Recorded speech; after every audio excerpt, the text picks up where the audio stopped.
Tuombe.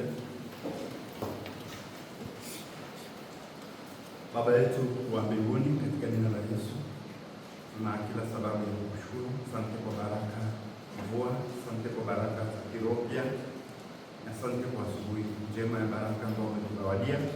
Wakati mwingine tunapoendelea kujifunza neno lako, si utakaswa damu ya Yesu, hata Roho Mtakatifu aendelee kutuongoza, akiuisha nafsi zetu na hata akituongoza katika kweli yote. Tunapojifunza neno lako, tusaidie tuweze kutii amri zako na kuishi maisha yanayokupendeza.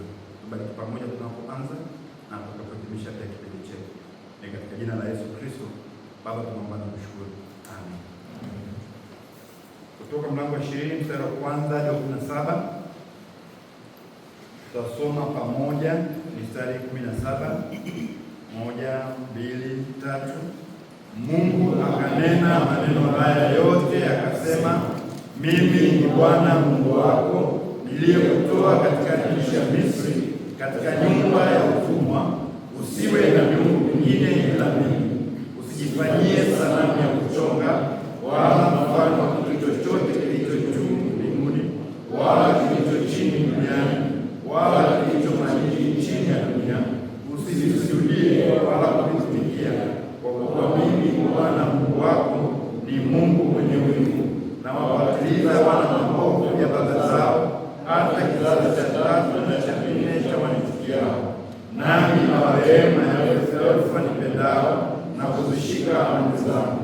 Usilitaje bure jina la Bwana Mungu wako, maana Bwana hatamhesabia kuwa hana hatia mtu alitajaye jina lake bure. Ikumbuke siku ya Sabato uitakase, siku 6 fanya kazi, utende mambo yako yote, lakini siku ya 7 ni Sabato ya Bwana Mungu wako. Siku hiyo usifanye kazi yoyote, wewe wala mwana wako wala binti yako wala mtumwa wako wala mjakazi wako wala mnyama wako wa kufuga wala mgeni aliye ndani ya makao yako.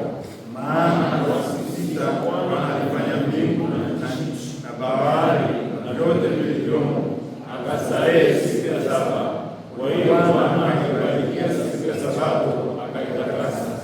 Waheshimu baba yako na mama yako, siku zako zipate kuwa nyingi katika nchi utoayo Bwana Mungu wako.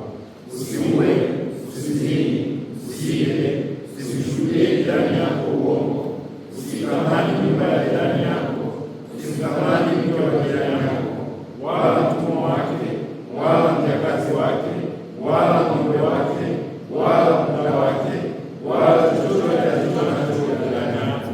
Amen. Watubariki kupitia neno lake. Tunaona wiki iliyopita juu ya amri ya 7, usizini. Amri ya 7, usifanye nini? Usizini. Kwa sababu amri ya 7 inavyosema, na iko kwenye mstari ule wa 14, usizini. Usizini. Lazima tuweke miili yetu, lazima tuwajali wengine, lazima pia tuhakikishe tunaweka hali zetu za ndoa katika hali ya usafi. Tuliona mambo kadhaa, lakini asubuhi ya leo tutaendelea pale tulipoishia.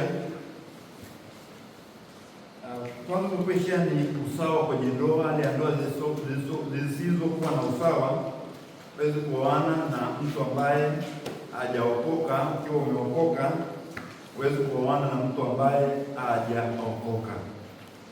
Ni kuingia kwenye mahusiano ambayo yatakuwa yenye utata, maana kuna mambo ambayo yataonekana kwenye ndoa. Umoja kamili hauwezekani katika hiyo ndoa, lakini pia watoto hawawezi kulelewa katika mazingira ya hofu ya Mungu, na pia utakuwepo na ushuhuda mbaya ambao pia utaonyesha hali ya kutokuwepo na maelewano.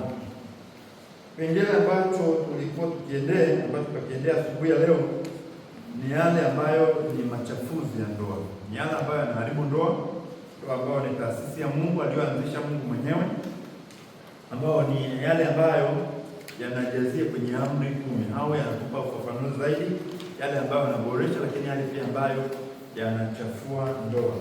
Kuna jambo ambalo linaitwa pornografia. Hakuna mtu anayeweza kubaki bila kuathiriwa wakati wa kufunuliwa wa picha za uchi au picha za utupu. Maana pornografia ni kuangalia picha za uchi, picha ambazo ni za kusisimua mwili au kusisimua akili, ambazo pia zinaambatana na uvunjivu wa amri ya 7. Tunaambiwa kuangalia picha za uchi inachafua akili. Inachafua nini? Inachafua akili. Lakini pia kuangalia hizo picha chafu, tunaambiwa zinazuia ukuaji wa kiroho. Hautakuwa na ukuaji wa kiroho, maana unaingia kwenye hali ambayo unajichafua na kuchafua pia ushuhuda ulio nao kwa Bwana. Na ndio maana ni hatari mno kuangalia picha ambazo ni za uchi. Hauruhusiwi, na maandiko yanakukataza kabisa kuangalia picha ambazo ni picha za uchi, maana zinaharibu akili yako, lakini pia zinaharibu ukuaji wako wa kiroho. Na ndio maana kila ambaye ameokoka apaswe, aidha kwa bahati mbaya au kwa kukusudia, kuangalia picha ambazo ni za uchi. Au paswe, zinazuia ukuaji wa kiroho. Mama kuwa mtu ambaye ni mtu wa kimwili, mtu ambaye unafikiria juu ya mwili wako, na ndio maana ukuaji wako wa kiroho, akili yako kwanza itadidimia, itakuwa kile ambayo ni dhoofu. Utakuwa pia unatumia pesa ulionayo, kwa sababu sio kwamba hizo picha zinaweza tu kuonekana bure, lazima uzitafute, na ukishazitafuta lazima utumie gharama ya kuzipata. Na ukiwa unaziangalia hizo picha, zinakudidimiza akili yako, uwezo wako wa kufikiri na kuamua mambo unakuwa finyu. Lakini sio hivyo tu, hali yako ya kiroho inadumaa. Kwa nini? Kwa sababu badala ya kwenda kiroho, badala ya kuwa mtu wa maombi, badala ya kuwa mtu ambaye unasoma neno la Mungu, unabaki ukiangalia picha za uchi. Kwa maana hiyo, unapaswa ukae mbali na mambo ya namna hiyo. Lakini jambo la tatu ambalo pia picha za uchi zinaathiri, kusababisha mtu kuishi katika hofu. Unaishi maisha ambayo ni ya hofu. Kuna hofu ambayo inaingia ndani yako, maana mara tu unapoanza kuwa mtu ambaye umekuzoelea kuingia kwenye maeneo ambayo yanakufanya wewe uzifikie picha ambazo ni za utupu, picha ambazo zinawaonyesha watu ambao wanafanya mapenzi au watu ambao wanajichua, utaanza kuingiwa na hofu. Kuna hali fulani ambayo itakuingia, ambayo hali hiyo ni hali ya hofu itakuingia.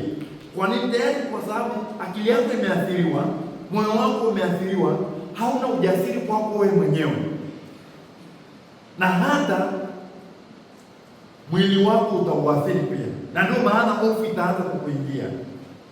Nataka kuingia sana mambo ya kibiolojia, maana sio ambayo nataka niyafundishe asubuhi ya leo. Nafundisha mambo ya kiroho zaidi. So kwa maana hiyo, mtu ataishi maisha ya nini? Maisha ya hofu. Lakini jambo la 4, dhamiri yako. Unapozoelea picha za uchi, dhamiri yako itakufa. Inaua dhamiri.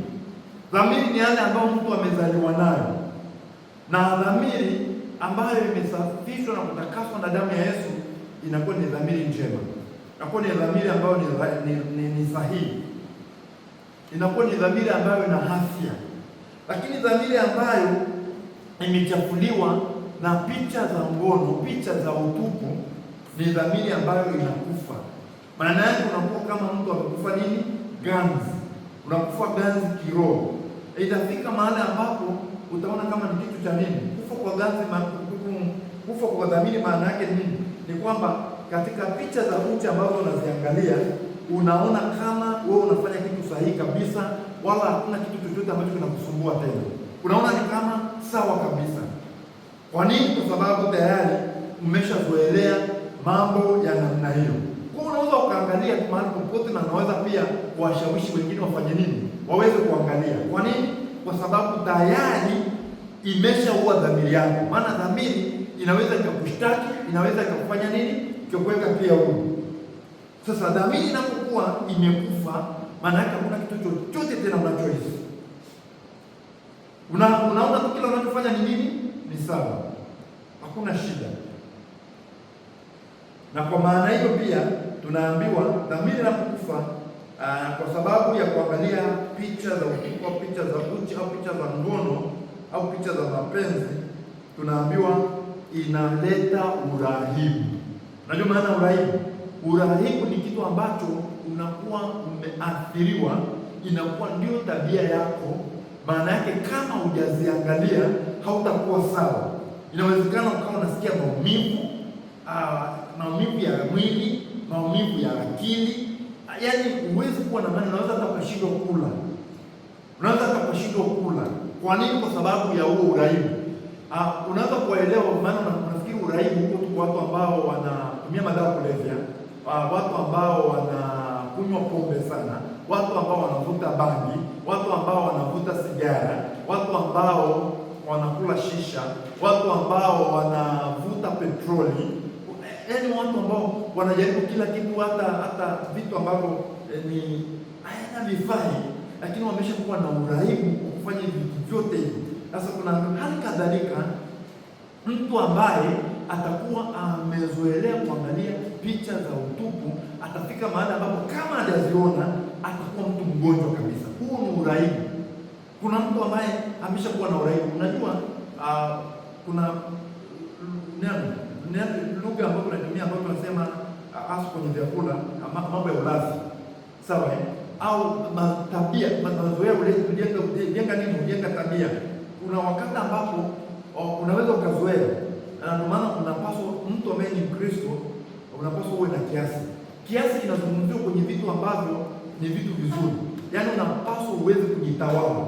Sawa Sasa ukishindwa kujitawala, kwa mfano kama ni soda unakunywa tu, unakunywa wala una kipimo, au kama ukizoelea, yaani kila siku lazima unywe soda, yaani ni lazima, imekuwa tabia yako.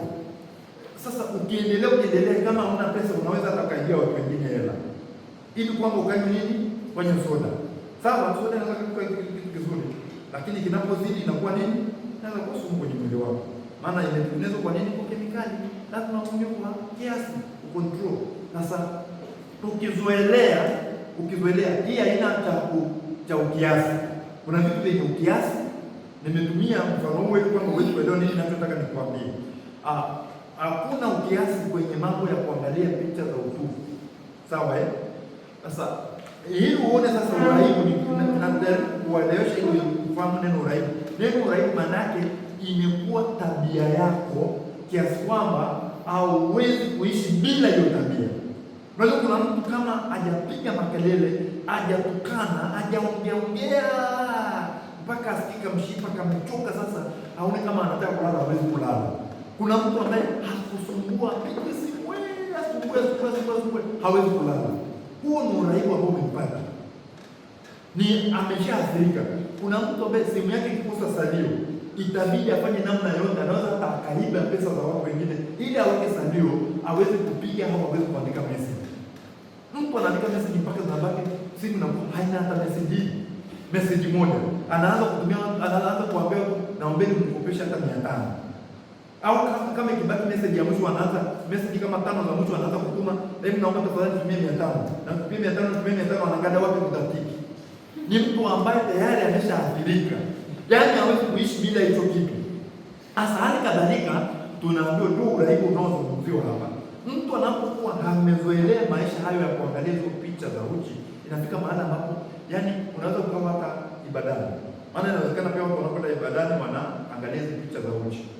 Anaweza kuwa ibadani, yuko kwenye kiti cha nyuma, anafungua simu yake na anakuta ameclick ameenda huko. Kwa sababu tayari kuna message na kuna ujumbe unaokwenda kwenye akili yake kwamba hauko sawa. Unajua kuna wakati ambapo kuna kitu kama hujakifanya unajiona kama hauko sawa. Unajigeuka unaangalia kama kuna kitu ambacho kina nini? Kuna shida. Kuna kitu ambacho sio sawa kwenye maisha yangu. Sasa hali kadhalika watu ambao wamezoelea angalia picha za uchi inafikia mahali ambapo yani akiwa mahali anaona kama haiko sawa. Na ndio maana watu kama hao inafika mahali kama hauko kwenye kundi lake inabidi ajitenge akae mwenyewe. Kwa nini anataka kwa mwenyewe? Sababu kuna kitu anakikosa ambacho anataka yeye kufanya nini, anataka akipate. Sasa ni kitu ambacho kinaathiri maisha ya mtu. Hata kama ni mtu hajaokoka anaathiriwa na hiyo hali. Kama ni mtu ambaye ameokoka akiingia, maana yake atakuwa ni mtu ambaye ameathirika, basi moja kwa moja mtu huyu ataathirika. Maana yake hizi picha za utupu zitamtawala nini, akili yake. Hii ni shida kubwa, haiko tu kwa vijana, iko mpaka kwa wazee. Hata wazee wa miaka mpaka 70 kuna watu ambao wanafanya nini, wanasumbuliwa. Wazee wa miaka 70 nao wamekuwa na tabia ya namna hiyo pia. Kwa hiyo ni kizazi ambacho kimekuwa kizazi kibaya mno. Kimekuwa ni kizazi ambacho kinataka kujifurahisha nafsi na kuacha kumfanya nini, kumfurahia Mungu. Na ndio maana lazima sisi kama Wakristo, watu ambao tumeokoka, watumishi wa Mungu, lazima ukae mbali na vitu vya namna hii. Jana mmoja rafiki yangu alikuwa anahudhuria kanisa, tena kanisa linalojiita la kiroho. Sasa kutaja kanisa la mtu, naita la kiroho. Alikuwa mwalimu wa kwaya, alikuwa mwenyekiti wa vijana, alikuwa ni kijana ambaye alikuwa anaongoza vijana wengine kwenye vikundi vya maombi. Lakini alikuwa bado anaishi maisha ambayo ni ajabu sana. Akiwa Musoma, ni kijana wa Arusha, lakini akiwa Musoma aliona wenzake wakiangalia picha za utupu. Mara ya kwanza akaona kama ni watu wa ajabu sana, watu wa ovyo mno. Na walikuwa kabisa mahali wanaingia kama kwenye ukumbi kwenda kuangalia. Maana lile kundi sasa lilikuwa kundi ambalo linatamani kwenda kuona vitu vya namna hiyo. Alipo mara ya kwanza kama vitu vya ovyo sana wafanya kaondoka. Lakini akarudi kwa siku iliyofuatia. Kwa nini watu wengine wanaangalia? Baada ya hapo akaanza kukaa. Baada ya hapo akazoelea. Baada ya muda akaanza kuteseka moyoni mwake. Aliteseka sana, lakini bado aliendelea kuangalia kwa bidii sana. Akaacha kufanya kazi. Kwa anafanya kazi ambayo inaingiza hela sana. Sasa kufanya kazi yake. Kwa anafanya kazi ambayo inaingiza hela sana. Lakini baadaye akaandika barua ya kustaafu, na kijana mdogo akaandika barua ya kustaafu kwamba anaenda kusoma zaidi. Na kweli alikwenda kusoma zaidi, akaenda chuo kikuu cha Dar es Salaam.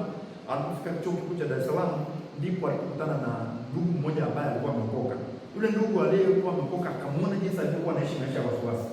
Akamwambia, bila shaka hujamwamini Yesu Kristo. Maana ndani kuona mnaishi maisha ambayo yanaonekana kuna shida ndani yako. Maana mnakuona tu jinsi vile unavyokaa.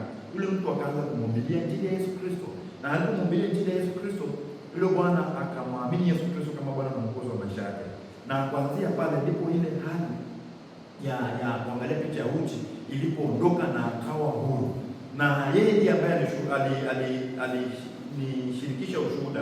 Akaniambia, pastor, huwezi kuamini kwamba wakati wote ulikuwa unaniona mimi ni kijana mzuri, kijana ninaokoka, ni kijana ninayempenda Yesu, na hata kanisani walimuona hivyo, nikiwa ni mwalimu wa kwaya, nikiwa ni mwenyekiti wa vijana, ni mwana kikundi wa maombi, lakini niliingia kwenye chaka, na chaka lenyewe lilikuwa ngumu sana. Ni mpaka Mungu mwenyewe kwa uongozi wake alikuwa anaongoza kuacha kazi na kujiunga chuo kikuu cha Dar es Salaam, ndipo ambapo nilikutana na Yesu, na ndipo ambapo nafasi ya picha za utupu iliondoka kwenye maisha yangu, na sijawahi tena kutamani. Baada ya hapo niko imara na sitamani tena vitu kama hivyo. Ni mtu yote alipo kwa mambo ya kuangalia picha za uchi, kama macho yako hakuna mahali yanapotazama, wakati mwingi utajikuta umeingia kwenye kuangalia picha za uchi.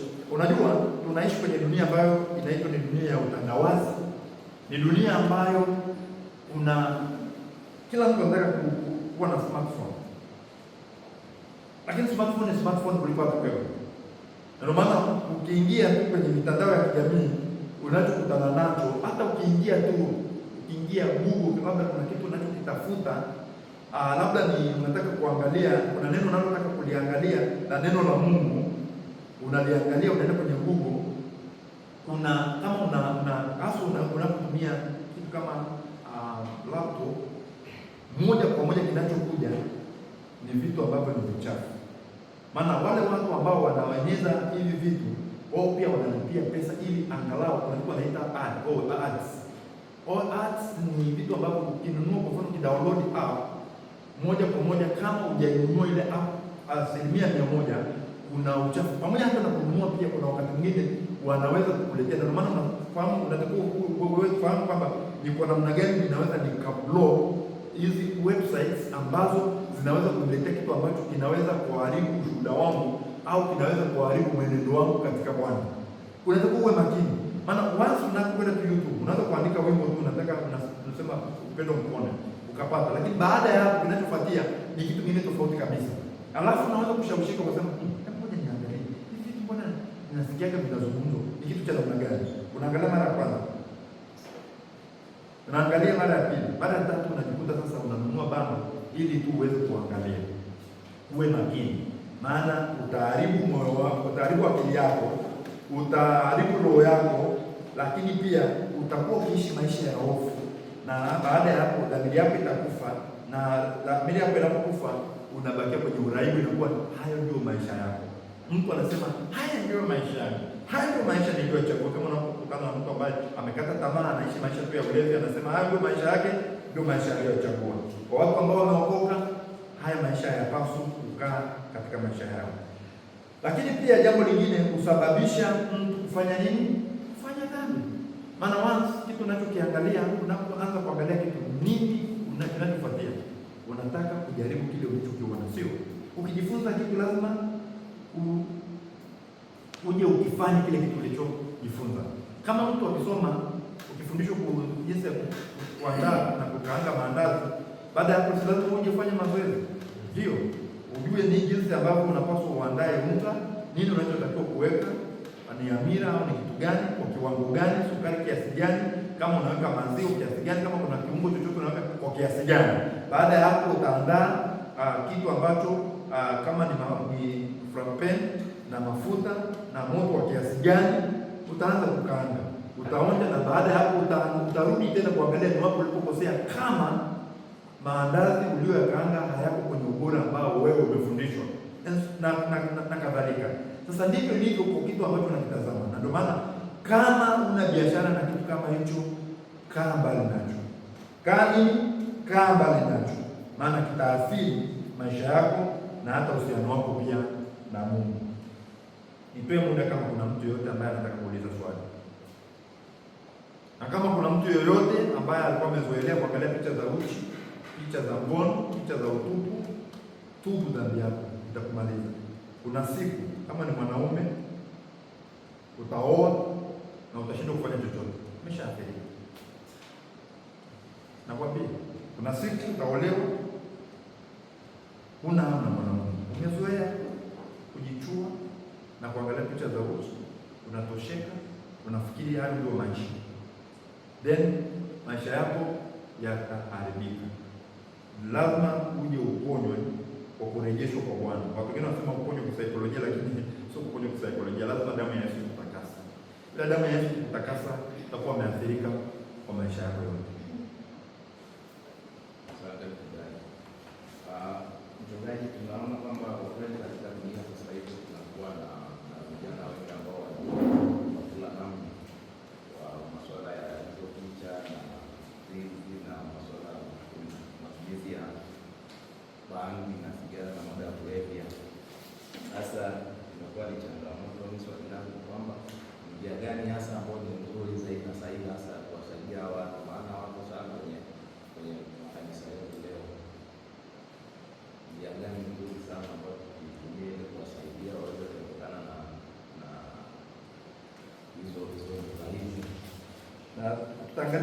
kujiweka safi, lakini ni kujibu swali lako kwamba jinsi gani kijana aisafishe njia yake kwa kutii na kulifuata neno lako.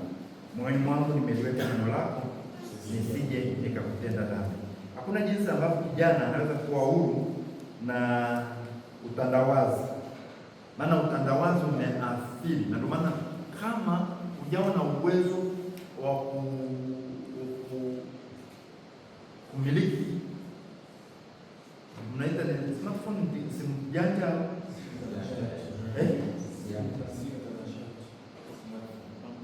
so tanashati, na simu janja ni simu janja, maanake ina ujanja kuliko wewe. Ndio nafikiri ndio Kiswahili ambacho kinatumika sana, ina ujanja kuliko wewe, na ndio maana unapaswa wewe mjanja zaidi, sio mjanja zaidi, lakini uwe na akili kubwa, na sio akili tu ya kimwili, lakini akili ya kiroho. Uwe na Mungu kwenye moyo wako, ili kwamba uweze kufahamu jinsi ya kuweka mpaka kwenye matumizi ya simu yako. Unapokuwa na simu, unapokuwa na kompyuta, lazima ujue wapi mpaka wako ulipo, kipi niangalie, kipi nisiangalie. Na ndio maana kuna watu ambao wamejaribu kublock vitu ambavyo vitaathiri au vitaharibu ushuhuda wao. Kwa maana hiyo, hakuna njia nyingine yoyote kijana anaweza kukaa akiwa safi. Sio kijana tu, hata mzee pia.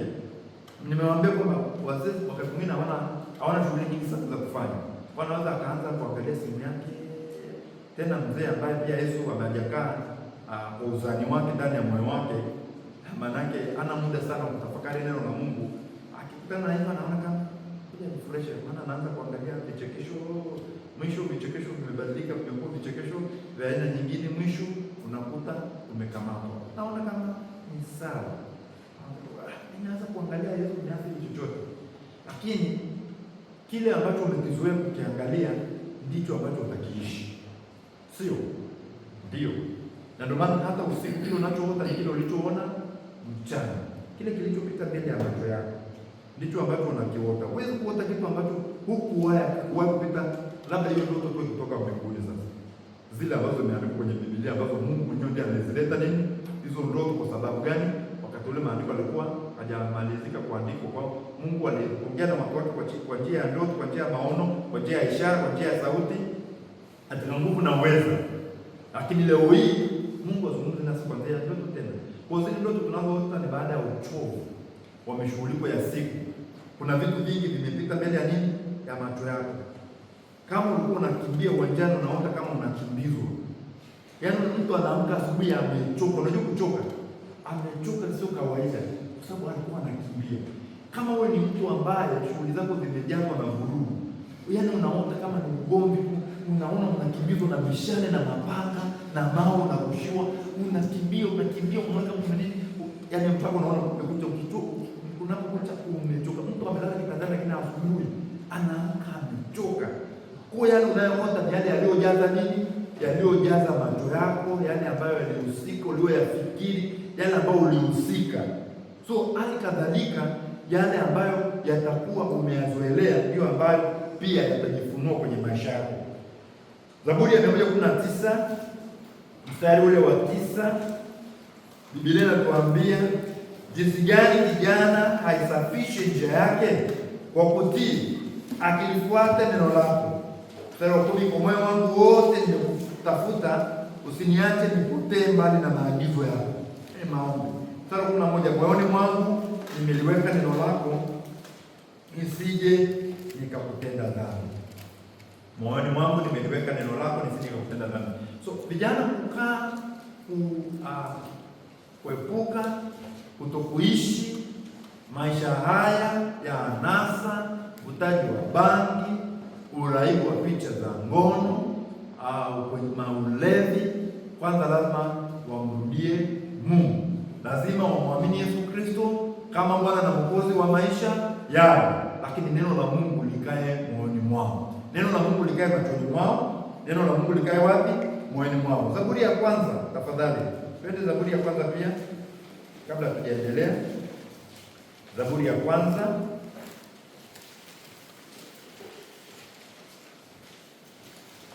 heri mtu yule asiyekwenda katika shauri la wasio haki, wala hakusimama katika njia ya wakosaji, wala hakuketi barazani pa wenye mizaa, bali sheria ya Bwana ndiyo impendezayo, na sheria yake uitafakari mchana na usiku. Naye atakuwa kama mti uliopandwa kando kando ya vijito vya maji, zao matunda yake kwa majira yake, wala jani lake halinyauki, na kila alitendalo litafanikiwa. Sivyo walivyo wasio haki, au ni kama makapi yapeperushwayo na upepo. Kwa hiyo wasio haki hawatasimama hukumuni, wala wakosaji katika kusanyiko la wenye haki. Kwa kuwa Bwana anaijua njia ya wenye haki, bali njia ya wasio haki itapotea. Mtu asiyekwenda katika shauri la wasio haki, wala kusimama katika njia ya wakosaji, wala kuketi barazani pa wenye mizaa, bali sheria ya Bwana ndiyo uimpendezayo, na sheria ya Bwana uitafakari mchana na usiku. Kama unaitafakari sheria ya Bwana, hauwezi kutafakari sheria ya Bwana bila kusoma sheria ya Bwana, sio? Lazima kwanza usome sheria ya Bwana. Angalia Yoshua mlango ule wa kwanza. Yoshua mlango ule wa kwanza. Yoshua mlango wa kwanza mstari wa 8. Yoshua mlango wa kwanza mstari wa 8. Kitabu hiki cha Torati kisiondoke kinywani mwako, bali atafakari maneno yake mchana na usiku, pape kuangalia kutenda sawasawa na maneno yote yaliyoandikwa humo. Maana ndipo utakapoifanikisha njia yako, kisha ndipo utakapostawi sana. Maneno haya ya Torati, maana yake neno la Mungu lisiondoke kinywani mwako. Sawa eh? Neno la Mungu lisiondoke wapi? Kinywani mwako, bali ulitafakari neno la Mungu mchana na nini? Mchana na usiku, upate kuangalia kutenda sawasawa na maneno yaliyoandikwa humo. Maana kama ukibaki kuangalia vitu ambavyo ni vitu vinavyoharibu maisha yako, ndivyo ambavyo vitakuongoza kutenda sawasawa na vile ulivyofanya nini? Ulivyoangalia kile ulichokitafakari, ndivyo ambavyo utaishi pia. Hakuna jinsi ambavyo unaweza kuishi tofauti na vile ambavyo umefanya nini? Vile ulivyokuwa naangalia. Ndio maana unapaswa uangalie neno la Mungu. Tunapaswa tuangalie neno la Mungu. Tukiangalia neno la Mungu litatufanya kuwa nini? Litatufanya kuwa salama. Tutakuwa na afya. Angalia pia Yeremia 15:16. Yeremia 15:16. Yeremia 15:16. Maneno yako yalionekana nami nikayala, na maneno yako yalikuwa ni furaha kwangu na shangwe ya moyo wangu, maana nimeitwa kwa jina lako, e Bwana Mungu wa majeshi. Maneno yako yalionekana nami nikayala. Ukila neno la Mungu yatakuwa furaha kwako.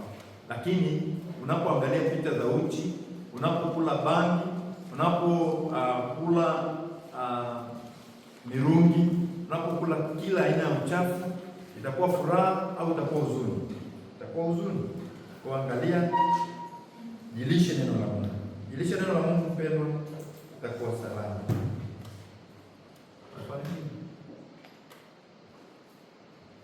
Na swali lingine, kwa kama kwenye YouTube yako umedownload picha za uchi, tafadhali futa. Kuna siku utalia hasu, maana utaharibika kiroho, utaharibika pia nini? Kimwili, utaathirika kiuchumi pia, utaathirika kila eneo la maisha yako. Ndicho ninachokuhakikishia. Na kuna nyakati ambazo utafika, utajishangaa. Utafanya nini? Utajishangaa. Utakuwa babu, utakuwa wewe ni bibi, wakati wewe ni kijana. Kwa nini? Kwa sababu ulishaharibu maisha yako wewe mwenyewe. Jinsi ya kujiweka safi kutokana na uasherati. Maana amri ya Mungu inasema usifanye nini? Amri ya Mungu inasema usifanye nini? Usizini. Sasa jinsi ya kujiweka safi mbali na nini? Na uasherati. Kukimbia kutoka vyanzo vya majaribu. Vyanzo vya majaribu ni pamoja na hizo websites ambazo nawaambia, kuna YouTube, kuna Instagram, kuna na of course watu wanasema nionyeshe rafiki zako, nikwambie wewe ni mtu wa namna gani. Sawa eh? Maana ukiwa umejiunga kuna TikTok hapo, kuna binti mmoja alikuwa anasoma hapa, nafikiri ni maarufu sana kwenye TikTok. Yaani yeye ajali anachapa vitu vya ovyo, ajishebedua na kujishaua. Angalia nini ambacho kwenye mitandao ya kijamii unajihusisha. Sawa? Angalia jinsi unavyojihusisha. Na unapokuwa na marafiki ambao ni marafiki ambao wameharibika. Hivyo ni vyanzo pia. Marafiki ni vyanzo ambavyo vinaweza kwa nini? Vinaweza kukuletea majaribu. Unapokuwa na rafiki ambaye sio rafiki wa kiroho, moja kwa moja atajaribu kuvuta kwenye maisha yale ambayo yeye ameyazoelea, sio? Ukiangalia kuna marafiki, mara nyingi watu tunaniomba urafiki. Sio kama nakudharau, sitaki nikuwe rafiki yangu kwenye Facebook, lakini ninachokifanya cha kwanza ni kwenye profile yako. Naangalia ni nani na rafiki zako. Anajaribu kuchunguza matukio yao. Watu wengine wanaweka picha za uchi. Watu wengine wanatag. Bwana anaweka picha za ajabu alafu na wewe anakuhusisha. Sasa ni lazima unapotumia mitandao ya kijamii, kama wewe sio mtu ambaye ni mtaalamu kwa mambo ya mitandao ya kijamii, hebu jaribu tafadhali usijiunge Facebook, usijiunge mtandao wote, maana unaweza ukawa ushuhuda wako umechafuka sana. Maana unaweza kukuta kwenye ukurasa wako umewekewa picha za namna hiyo. Rafiki zako wamehusisha kwenye picha za namna hiyo. Kwa watu ambao wanakufahamu, wewe ni mtumishi, wewe ni mwanafunzi wa chuo cha Biblia, wewe ni mwinjilisti, wewe ni mchungaji, watu wanakushangaa sana. Mtumishi anakuaje picha za namna hiyo anakubaliana nazo? Na wakati mwingine zile picha wewe huwezi kuziona. Maana ukihusishwa inawezekana pia usifanye nini? Usizione kabisa. Lakini unaona sio mara moja, sio mara mbili. Nakuta kabisa fulani amehusishwa. Ndio maana unaponiomba urafiki, naangalia kwanza rafiki zako. Kama unaona sijakuunga, ni kwamba kuna rafiki unatakiwa uwafute kwanza kabla mimi sijakuunga kwa rafiki yangu. Kwa nini? Kwa sababu utaletea matatizo. Lakini pamoja na nimwambia, unapotumia mtandao wa kijamii na wewe ni mtu mzuri kabisa, hauna shida yoyote, hebu jaribu kuzuia watu wote wasikuhusishe kwenye matukio yao. Unless au labda kama ni watu ambao unawaamini. Ndio maana sasa ni ngumu, kwa sababu kuna marafiki ambao wameweka kwenye kundi moja, ambao sasa na rafiki ambaye pia ana tabia za namna ile, pia yuko kwenye kwa akihusisha moja kwa moja unahusika. Kwa sasa unaweza ukawa umejihusisha kwa watu wote. Kwa tafadhali angalia ni nani ambao unamkubali kuwa rafiki yako. Hivyo ni vyanzo ambavyo pia vinaweza kukufanya wewe uingie kwenye majaribu ya uzinifu, majaribu ya uasherati. Na lazima angalia vitu unavyovisoma. Sawa Angalia vitu unavyofanya nini? Unavyovisoma. Na mimi Wakorintho wa kwanza mlango 15, mlango wa 15 sura 33. Kuna jambo ambalo tunaweza kuliona pale. Wakorintho wa kwanza mlango 15 sura 33. Wakorintho wa kwanza mlango wa 15 sura 33. Msidanganyike, mazungumzo mabaya huharibu tabia njema. Nisome pia mstari wa 34. Tumieni akili kama ipasavyo, wala msitende dhambi, kwa maana wengine hawamjui Mungu. Ninanena hayo ni wafedhesho. Msidanganyike, mazungumzo mabaya huharibu tabia njema. Ndio maana angalia pia hata mazungumzo ambayo wewe unajihusisha, maana utaanza, unajua nishawaambia hakuna mtu mwenye mwili ambao mwili huo ni wa chuma. Hata chuma naangalia kwa kina mapaka sio. Uwe makini unapo sisi ni dhaifu, tena dhaifu kweli. Tunahitaji tujilishe vitu vya kimungu ili tuweze kuwa salama. Unapoingia kwenye mambo ambayo hayapaswi, unaweza mara ya kwanza ukawa kama unapinga, lakini baada ya muda ushawishi wa shetani ni mkubwa sana. Maana shetani huwa anashawishi, na anashawishi kweli sio kawaida. Unajikuta tayari umeshafanya nini? Umeshatenda dhambi. Na maana ndio msidanganyike. Usidanganywe na mtu yoyote. Mazungumzo mabaya huharibu nini? Tabia njema. Na ndio maana angalia yale unayozungumza, nani ambao unazungumza nao. Nani ambao muda mwingi unatumia muda mwingi na wao, maana wataathiri nini? Wataathiri maisha yako moja kwa moja, wataathiri maisha yako. Na ndio maana watu wanaokaa nao muda mwingi, ukikaa na mtu akiona mazungumzo yako unapokaa na kaanza kuambia hivi, mchungaji unataka kuwa fulani kama adui. Tukiwa sekondari tuko tunaambiwa sana, wewe utakuwa mchungaji, wewe utakuwa tu mchungaji. Kwa nini? Kwa sababu kile wanachokizungumza wewe unazungumza kwa mtazamo ambao ni kimungu. Wanaona kama maana mchungaji, maana inaonekana mchungaji ndiye mtu ambaye anapenda mambo ya kimungu. Japokuwa mchungaji siku hizi tumeharibu ushuhuda, sio? Lakini mchungaji, mimi wakati nasoma sekondari, kila kitu ambacho wenzangu kwa wapigwa na pia utakuwa tu mchungaji. Utakuwa tu mchungaji.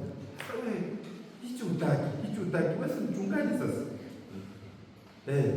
Nakuta unafuta bado unamwambia sasa uonje. Ungepasu na wewe. Hapana. Inanisaidia nini? Maana usiwe kama kondoo. Ndio unapeleka tu kote mtu anapotaka. Jiulize, inanisaidia nini? Kama kinakusaidia, sawa. Haikusaidii, hapana. Uliza madhara yake, faida zake na hasara zake. Kama kuna hasara unasema hastaki. Sihitaji. Kaa mbali na mimi. Sawa? Ndio. Kwa kaa mbali na vyanzo, kimbia kutoka vyanzo vya nini? Vya majaribu. Picha, mazungumzo, watu ambao unahusiana nao, kama ni watu ambao hawana mchango chanya kwenye maisha yako, wakae nini? Wakae mbali na wewe. Wakae mbali na wewe. Chini ya hiyo vyanzo vya majaribu, chochote kinachochochea tamaa za ngono kinapaswa kuchukuliwa kama kitu cha kuepukwa. Chochote kinachochangia tamaa ya nini? Ya ngono, unapaswa, ikiwa ni nyimbo. Kuna nyimbo ambazo ni za kubembeleza kama nyimbo za wasanii wa kidunia, ambazo ni nyimbo za kusisimua. Unajua nyimbo ambazo ni za kusisimua, lakini sio nyimbo za kukuletea hofu ya Mungu ndani ya moyo wako. Kaa mbali nazo. Hazina mchango wote, hazina msaada na wewe. Angalia kwenye kitabu cha Ayubu mlango wa 31. Ayubu 31 mstari ule wa kwanza. Nilifanya agano na macho yangu, basi nawezaje kumwangalia msichana? Nilifanya agano na macho yangu, basi nawezaje kumwangalia msichana? Sio kumwangalia tu kwa maana na kuangalia, maana ningekuwa nimefanya makosa kuangalia msichana, sio maana yake. Nimefanya agano na macho yangu, nikamtamani msichana. Hicho anachosema mtumishi wa Mungu Ayubu hapa kwa ukoro mtakatifu. Umefanya agano na nani? Na macho yako. Macho yako umefanya agano na namna gani? Tuliokoka tumefanya agano na damu ya Bwana na mdogo wetu Yesu Kristo, sio? Jicho ni taa ya mwili. Jicho lako liko ovu, mwili wako utakuwa nini? Jicho lako ile la nyama na damu likiwa ovu, roho iliyohusiana na Mungu pia itaathiriwa. Ndio maana angalia kile ambacho jicho lako linaangalia. Weka agano na Mungu. Ndio maana maneno yako yalionekana ni kayao. Yalionekana wapi? Uko na muda wa kutafakari na Mungu. Sio? Watumishi wengi wa Mungu, Yeremia anasema, Ayubu anazungumza, Zaburi ya kwanza tunaambiwa, ukitembea, ukisimama, ukikaa utaanza mazungumzo. Ukikubali kuchangia hoja, utajikuta tayari umeshaingia kwenye nini? Watu wenye mzaa, watu wasiokuwa na Mungu kwenye fahamu zao, watu wasiokuwa na Mungu kwenye moyo wao, utajikuta tayari umeshaingia kwenye maisha ambayo ni hatari kwako. Kwa tafadhali, epuka kitu chochote ambacho kinachochea tamaa za ngono, weka mbali. Ndio maana angalia wimbo ule bora. Solomon anasemaje? Enyi binti za Yerusalemu, msiamshe mapenzi kabla ya wakati wake.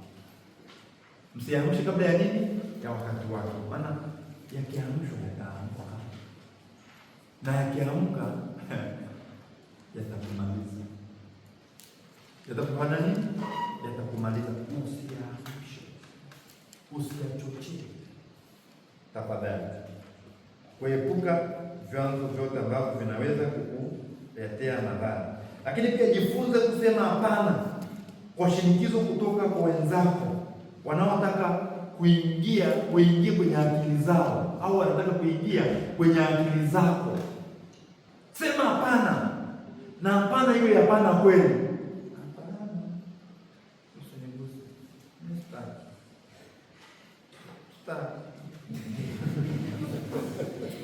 Baadaye unataka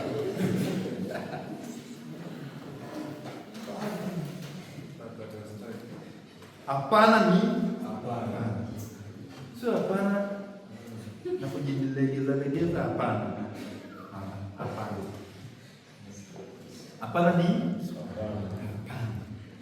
Tena hapana ambayo inatoka wapi? Moyoni. Usiniguse, yuko kunigusa, sio wewe.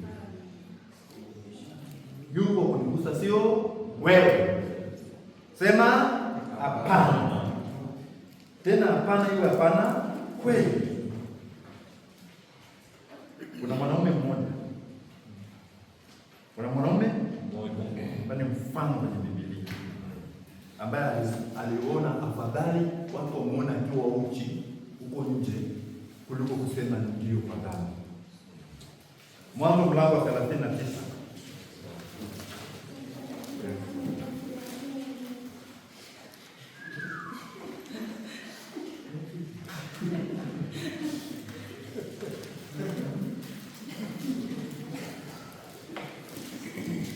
Mwanzo mlango 39 mstari ule wa mstari wa 6, 39 kuanzia mstari wa 6 mpaka mstari ule wa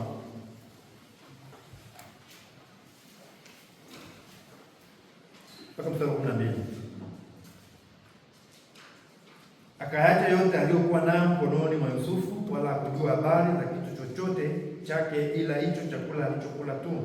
Na Yusufu alikuwa mtu mzuri na mwenye uso mzuri. Ikawa baada ya mambo hayo, mke wa bwana wake akamtamani Yusufu, akamwambia lala nami, lakini akakataa. Akamwambia mke wa bwana wake, tazama, bwana wangu hajui kitu kilichowekwa kwangu nyumbani, na vyote alivyo navyo amevitia mkononi mwangu. Hakuna mkuu katika nyumba hii kuliko mimi, wala hakunizuilia kitu chochote ila wewe, kwa kuwa wewe u mkewe. Nifanyeje ubaya huu mkubwa nikamkose Mungu? Akawa akizidi kusema na Yusufu siku baada ya siku, lakini hakumsikia alale naye wala aongee naye, hata kuongea naye pia. Ikawa siku moja akaingia nyumbani atende kazi yake, wala hapakuwa na mtu katika watu wa nyumbani humo ndani. Huyo mwanamke akamshika nguo zake akisema, lala nami. Yusufu akaiacha nguo yake mkononi mwake, akakimbia akatoka nje. Maana yake Yusufu alitoroka nini? Alitoroka dhambi. Alisema hapana. Wanasema ni hapana ya ukweli wa Biblia. Maana kuna hapana ya kwetu. Sitaki, nataka. Hii sio sitaki. Ni sitaki ya nini? Ya kweli ya Biblia. Hapana. Kwa tafadhali jifunze kusema nini? Sitaki. Hapana. Jifunze kusema nini? Hapana.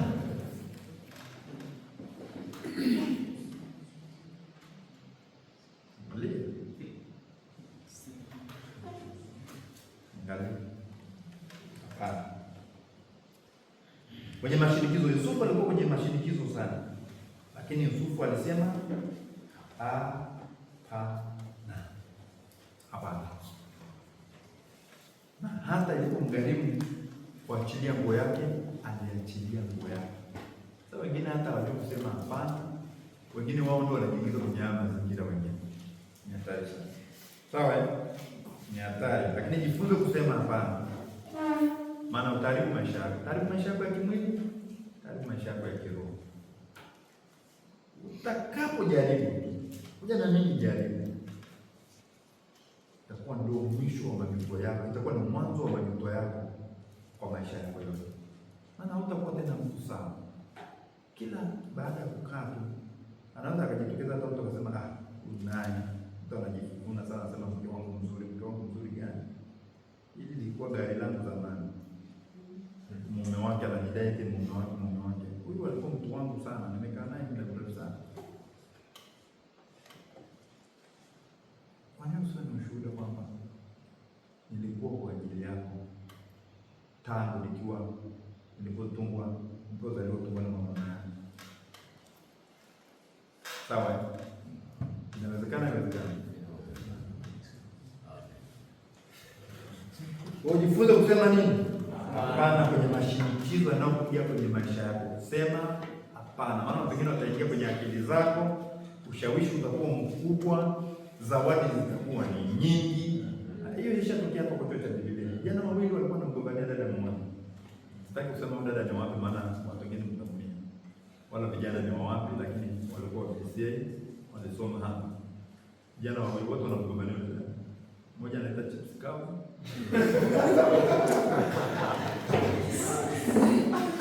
Mwingine akaleta zama yake. Kila mmoja anajaribu kufanya ushawishi. Lakini mwisho huyo mmoja alikuja kumuondoa yule dada chuoni. Maana kijana alikuja alikosa ibada siku moja. Baadaye alipozungumza naye akasema kwamba alifanya dhambi ambayo ilimfanya akose amani kuja kanisani. Dhambi gani? Uzinifu. Na nani? Akamtaja mtu. Akamwita yule dada kama mwalimu, akazungumza naye akasema sio kweli. Sasa kuna mshahidi maana walikuwa wawili tu. Sio?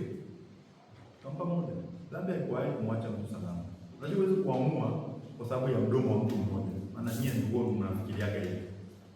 Hakuna uongozi wa namna hiyo.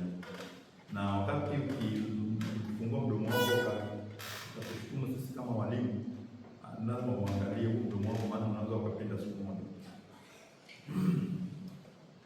Dada kamwacha. Katangaza kwa mwanafunzi yoyote hapaswi kuwa na mwanafunzi wa jinsia tofauti kwenye maeneo ambayo ni ya kutatanisha. Ukikutwa unafukuza mara moja. Sawa.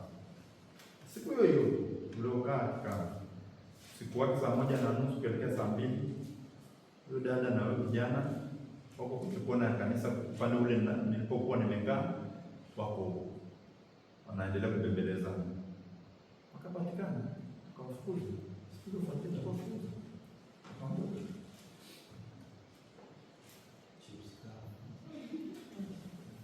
Sasa wewe unafanyaga hizo kwa maana unarudia. Jaza akili yako kwa neno la nini? Kwa neno la Mungu. Jaza akili yako kwa neno la Mungu. Wakolosai mlango wa 3:16. Akili yako ijazwe neno la nani? Ijawe na neno la Mungu. Ijawe na neno la Mungu utakuwa salama. Wakolosai mlango wa 3:16. Neno la Kristo na likae kwa wingi ndani yenu, katika hekima yote mkifundishana na kuonyana kwa zaburi na nyimbo na tezi za rohoni, huku mkimwimbia Mungu kwa neema mioyoni mwenu. Neno la Kristo na lijae kwa wingi ndani ya nini? Ya mioyo yenu.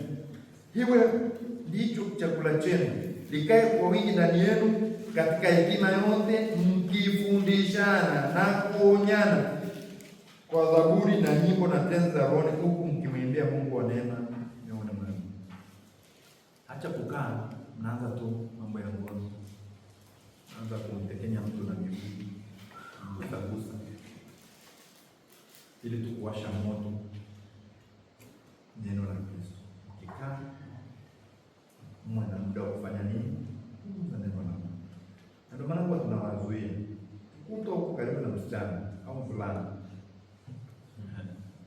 Hiyo kesi ni kubwa sana. Nani atakubali kuni zikishikana zinawaka? Amjui.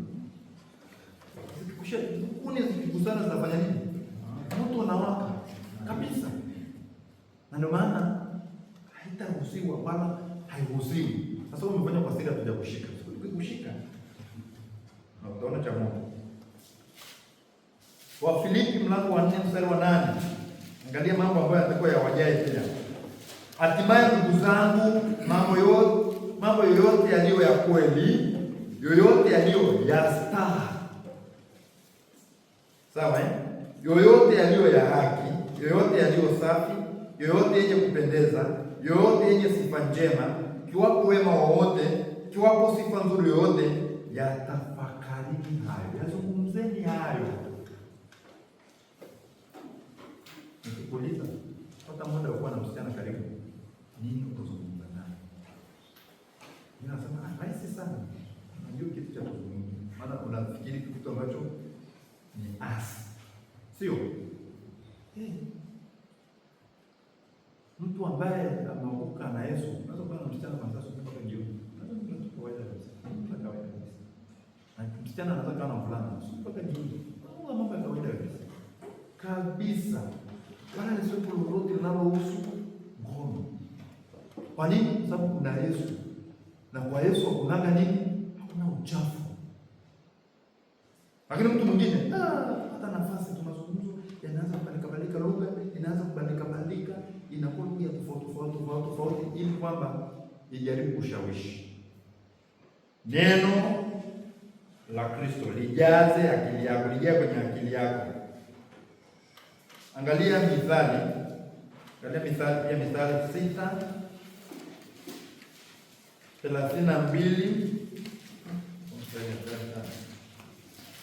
Mithali 6:32.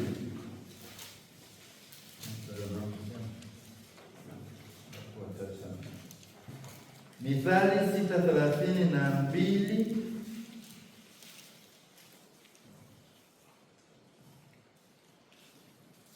Asema mtu azinie na mwanamke hana akili kabisa, afanya jambo litakalomwangamiza nafsi yake, atapata jeraha na kuvunjwa heshima, wala fedheha yake haitafutika. Maana wivu ni ghadhabu ya mtu, wala hata hurumiwa siku ya kujilipiza kisasi. Hata kubali uongozi wao wote, wala hata kuwa radhi ujapo mlipa vitu vingi. Hiyo ni dhambi ambayo ni hatari sana. Tembea na mke wa mtu, umetembea na msichana wa mtu, unaambiwa azinie na mwanamke ana akili, anafanya jambo litakalo unaangamiza nafsi yako. Hebu tuende break.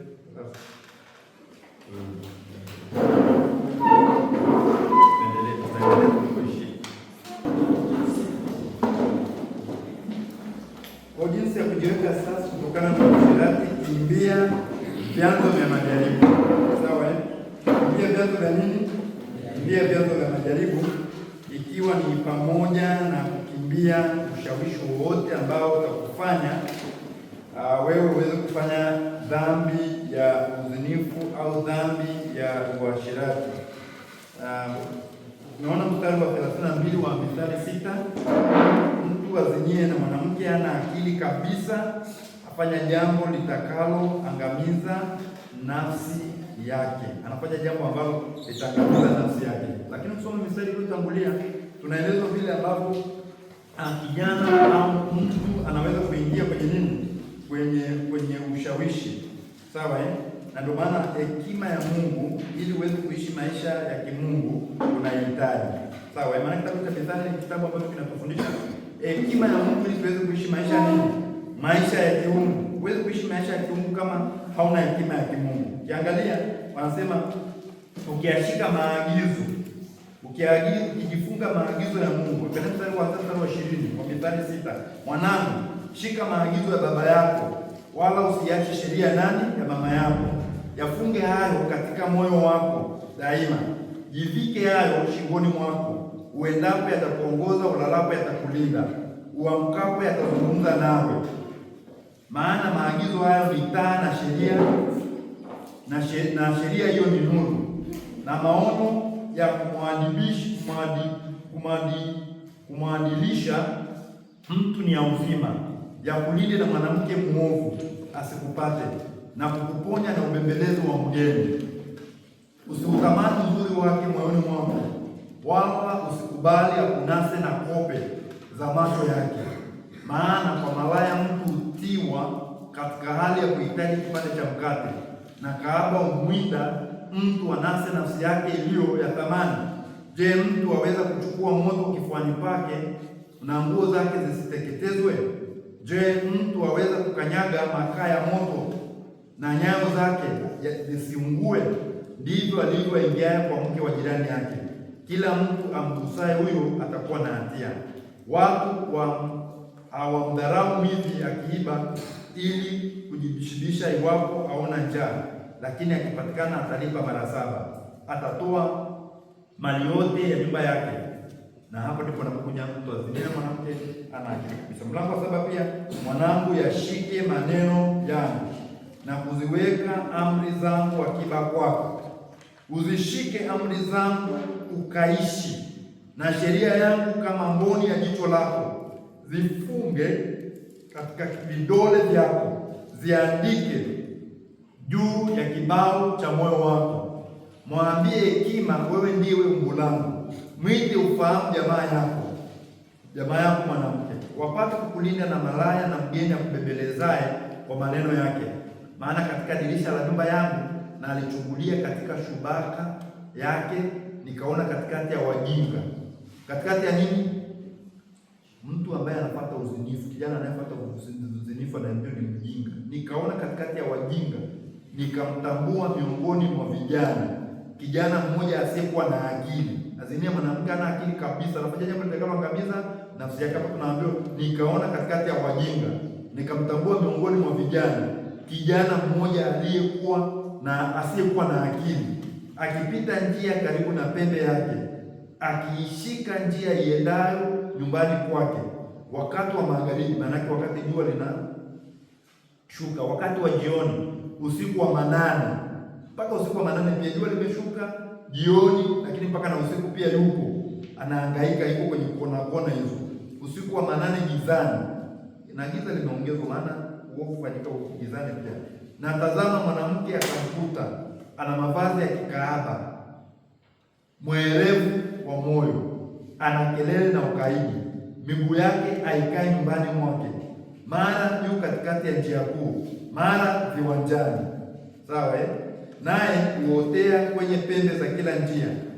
Basi akamshika akambusu, akamwambia kwa uso usio na haya, kwangu ziko sadaka za amani, leo hivi nimeziondoa nadhiri zangu. Ndiyo maana nikatoka nikulaki, nikutafute uso wako kwa bidii, nami nimekuona. Nimetandika kitanda changu kwa magodoro mazuri, kwa matandiko ya Kimisri yenye mistari. Nimetia kitanda changu manukato, manemane na udi na mdalasini. Haya, na tushibe upendo hata asubuhi, tujifurahishe nafsi zetu kwa mahaba. Maana mume wangu hayumo nyumbani, amekwenda safari ya mbali.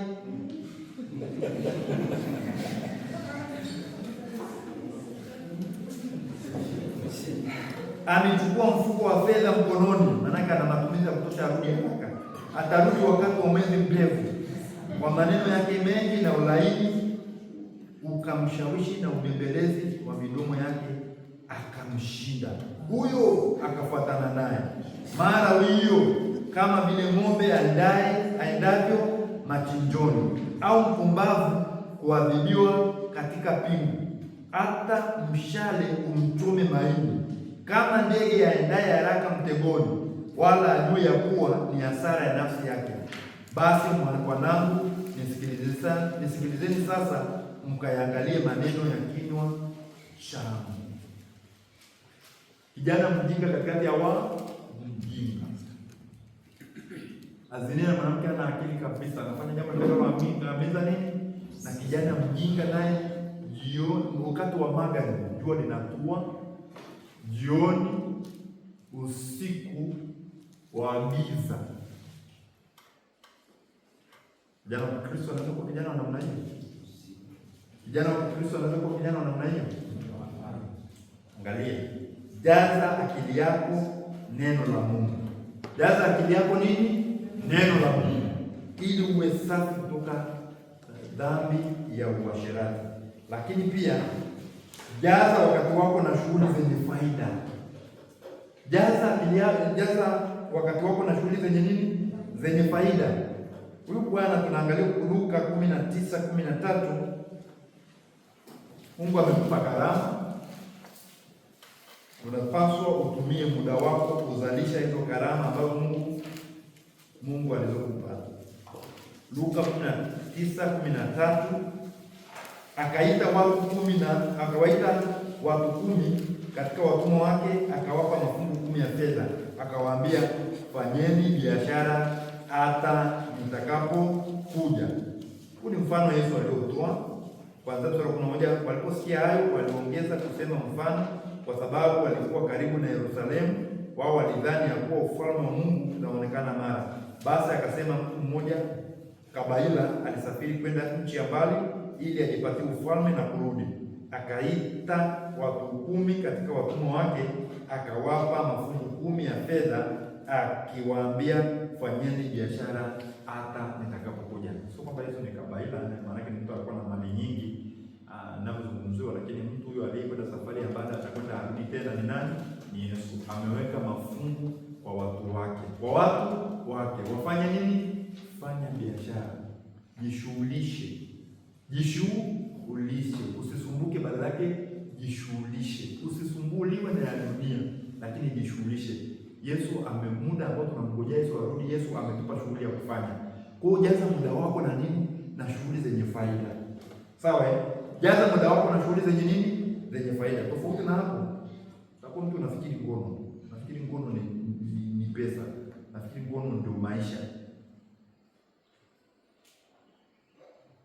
Karibu maisha yako ya kiroho na ya kimwili pia. Lakini vaa mavazi ya heshima.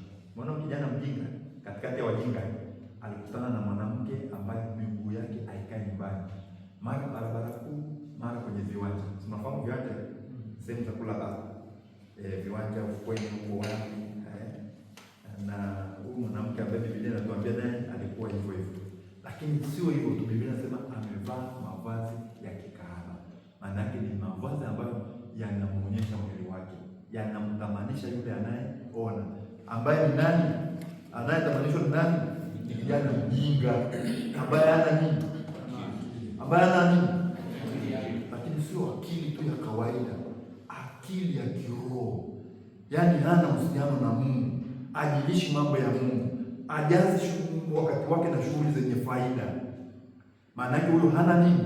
Hana wakati na Mungu, hana muda wa kutafakari neno la Mungu, sheria ya Bwana ndio ipendezayo, na sheria ya Bwana uitafakari mchana na usiku. Hana huo muda afanye mambo ambayo kwa ajili ya utukufu, maana mfanyano kwa neno au kwa tendo, fanyeni wote kwa utukufu wa nani? Kwa utukufu wa Mungu. Hana muda, maana yake nini? Kimejaa akili yake ni burungutu tu, hana akili. Biblia inamuita mjinga, kijana ambaye ni mjinga, hana madini. Kwa lugha ya leo tunasema kijana ambaye hana nini? Hakuna mtu anayetaka kukaa na kijana ambaye hana madini kichwani mwake. Mtu anasema huyo kijana ovyo kabisa. Huyu yani akili yake ni bure kabisa. Maana sio akili yako tu hii. Maana akili inakuwa ina matunda, ina busara hapa pakiwa pazuri. Hapa ya maana hapa wao tunazungumza hapa, tunasema hapa ndio kumekaa chemchemi ya maji ya nini? Ya uzima. Bubujiko ambalo linaonekana ni bubujiko au ni akiba, inaonekana ni akiba njema au akiba mbaya. Hana akili. Biblia inatueleza hivyo. Kijana ambaye ana akili amepelekwa mpaka kwa mke wa mtu, anaambiwa mume wangu alikuwa amesafiri tena ametoka na hela nyingi, maana yake hawezi kurudi mapema. Akashawishiwa na akakubali, na akujua kwamba ni kitu ambacho kinaangamiza nini? Nafsi yake. Jaza wakati wako na shughuli zenye nini? Faida. Maana kama unakaa tu, kuna watu wanasema unakaa bure. Hakunaga kukaa bure. Ukiwa bure, lazima kuna kitu unafanya ambacho ni bure, ubatili. Sawa? Ukikaa bure, unajikalia tu, ufikiri chochote, kuna kitu unachofikiri. Sio? Ndio maana kama hakuna kitu unachofikiri chenye faida, unafikiri kitu chenye nini? Chenye hasara. Kama unakaa ufanye kitu chenye faida, unafanya kitu chenye nini? Chenye hasara. Kwa hakuna kitu ambacho hakuna kukaa bure. Kuna kitu ambacho unafanya hapa. Sio? Kwa kama wewe pia haujazi wakati wako na shughuli ambazo ni za faida, maana yake unajaza muda wako na shughuli ambazo ni za nini? Za hasara. Kama uzungumzi kitu ambacho kinamjenga mtu, unazungumza kitu ambacho ni cha kubomoa nani? Kubomoa mtu. Kama ufanye kitu ambacho ni cha kujenga ufalme wa Mungu, unafanya kitu ambacho ni cha kubomoa ufalme wa nani? Na kuendelea na kadhalika na kadhalika. Kwa angalia ni kipi ambacho kinajaza maisha yako. Yesu anasema fanya shughuli zenye faida ili uweze kuwa safi kwenye maisha yako. Lakini vaa mavazi ya nini? Ya heshima. Vaa mavazi ya heshima. Jana wa kiume msivae suruali, kaptula ambazo zinaonyesha maumbile yenu ya ndani, yanaonyesha nguo ya ndani. Bure kabisa wewe. Kili ovyo. Binti vaa nguo nzuri. Unamuonyesha nani maumbile yako? Nguo za kuonyesha watu maumbile zinavaliwa nyumbani kwenye ndoa zao, lakini sio huko nje unajivalia tu. Kila mwanaume na kila mwanamke anakuona ulivyo ovyo. Ndio mnatoka bafuni, taulo huko nyuma, mtu unaonekana nini? Alafu naanza kuangalia jinsi ya kuenda hivi kabla unaonekana. Jisitiri vizuri. Sawa? Jisitiri vizuri. Ndio maana tunavaa mavazi yenyewe wana kwa heshima. Maana mtu anaweza kukwambia neno la ajabu kwa muonekano wako. Na mara kama wewe ni mwanamke, mtu anaweza kuita mada. Kila mtu anakuita mada mwanamke mwenye heshima sana. Sawa? Lakini ukianza hebu subiri. Maana kuna kitu tayari ambacho amekiona kwako, ambacho ameona anaonyesha. Hata kwenye Biblia tunaambiwa nani yule mtu yule ambaye alikuwa amevaa mavazi ya kikahaba, akakaa pale, maana aliahidiwa kupewa kijana awe mume wake baada ya mume wake kufa, lakini baadaye akaona kutekeleza, akavaa mavazi ya kikahaba, alafu akakaa kwenye kona. Nafikiri yule ndiye aliyekwenda akafanya hiyo shughuli, sio? Baadaye kumbe yeye mwenyewe anataka kumpiga mawe, kumbe yeye mwenyewe akamwambia njoo utangulie vitu fimbo yake na sijui na nini yake. Hivyo akasema yeye mwenye yake kuliko mimi. Kwa mavazi ambayo yanakustiri, mavazi ambayo yanaonyesha heshima yako. Polisi wanavaa mavazi ya polisi, sio? Manesi, walimu, makahaba, sangalembu na mtumishi wa Mungu. Sio unavaa sio ndacha na shoes na zote. Navaa ndio umevaa. Ndio umevaa. Mkiangalia watu wa kidunia mnajaribu kuwaiga wanavyovaa, wanavyonyoa, wanavyoacha mindevu yao na kuendelea. Nani ambaye unamwingia kwenye maisha yako? Sio swala la kujiuliza, wewe ni mtumishi wa Mungu. Angalia. Maana kuvaa maana yake ni kujiweka kwenye utaratibu unaofaa. Muonekano ambao unafanya nini? Unafaa. Muonekano wako unaonyesha wewe ni mtu aliyeokoka au wewe ni mtu wa namna gani. Maana vaa yako inaonyesha wewe ni mtu namna gani. Tukivaa bukta na t-shirt na raba tunaonekana ni wanamichezo, sio? Hapana, wanamichezo. Kuna kila unachovaa kinakuonyesha wewe ni mtu unaonekana. Ukivaa raba vizuri na shati na tai au kaunda, unasema mtumishi wa Mungu, mtu mwenye heshima, mtu wa ofisi na ofisa wewe. Unajua sasa, unasema kabisa. Ukienda pale lami unavaa vizuri, pale barabara nyeusi. Na mtumishi wa Bwana, hata kama ni mwanamke anaonekana mtumishi wa Bwana, jinsi ulivyovaa. Karibu mtumishi wa Bwana. Mada, nafasi yako hapa. Kuna nafasi hapo mbele. Unaanza kupewa heshima. Hata kama wewe chali. Sasa unaonekana. Chali, njoo kuna nafasi hapo chali. Sasa unaitwa nani? Hata kama ni kijana mdogo, unaitwa mtumishi wa Bwana. Mtumishi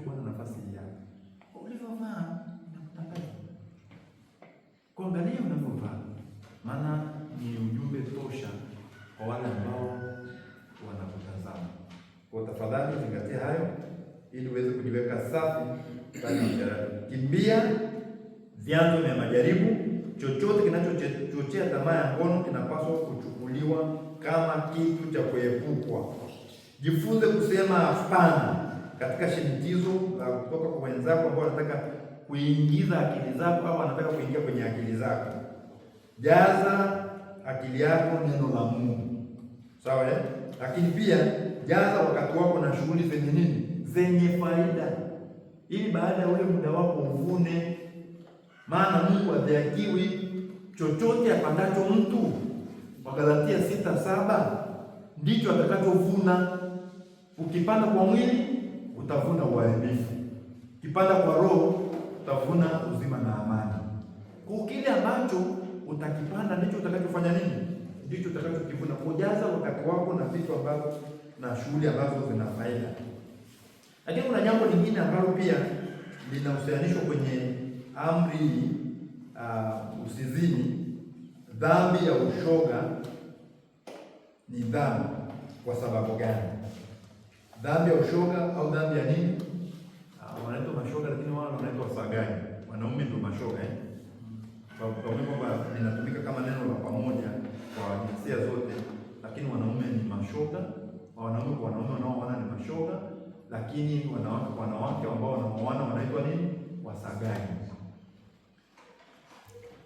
Ni dhambi kwa sababu maana hii ni dhambi pia, kinachoharibu pia amri ya Mungu. Inakiuka mpango wa Mungu. Inakiuka mpango wa nani? Inakiuka mpango wa Mungu katika ndoa. Ndoa Mungu aliyofanya Adamu na Hawa, mwanamume na mwanamke kuoana. Kwa waliopaswa kuoana ni mwanamke na nani? Mwanamume na nani? Na mwanamke pekee. Hao ndio ambao Mungu aliwaweka ili kwamba wapate kufanya nini? Kutengeneza ndoa takatifu. Sio mwanaume na mwanaume, sio mwanamke na mwanamke. Kwa kitendo cha wanaume kwa wanaume kuoana au wanawake kuoana, hiyo ni dhambi. Hiyo ni kinyume na amri ya nani? Na amri ya Mungu, ambayo amri ya Mungu inasema usizini, ambayo hiyo ni amri ya ngapi? Ni amri ya 7. Amri ya 7 inasema usizini. Kwa mwanamke na mwanamke wakioana, mwanaume na mwanaume wakioana, wanachafua amri ya 7. Lakini pia ni dhambi kwa sababu inadhoofisha kile ambacho Mungu amekiteua kuwa kitengo cha msingi cha jamii au familia. Lakini 3, Mungu alileta hukumu kali juu ya miji ya Sodoma na nini? Na Gomora. Mwanzo mlango wa 19. Mwanzo mlango wa 19 tafadhali. Sodoma na Gomora iliangamizwa kwa sababu ya nini?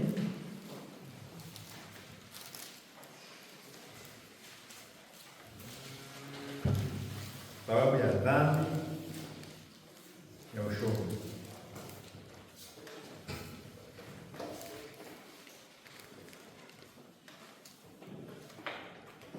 Haswa angalia mstari wa 10 na mstari wa 12. Mstari wa 9. Wakasema ondoka hapa, kisha wakanena, mtu huyu mmoja amekuja kwetu kuketi hali ya ugeni, naye kwimbe anataka hukumu. Basi tutakutenda wewe vibaya kuliko hawa. Wakamsonga sana huyo Lutu, wakakaribia wauvunje mlango. Lakini wale watu wakanyosha mikono yao, wakamwingiza Lutu kwao nyumbani, wakaufunga mlango. Na kwanza samani, mstari wa 7. Mstari wa 4. Hata kabla hawajaja watu wa mji wenyeji wa Sodoma wakaizunguka nyumba, vijana kwa wazee, watu wote waliotoka pande zote.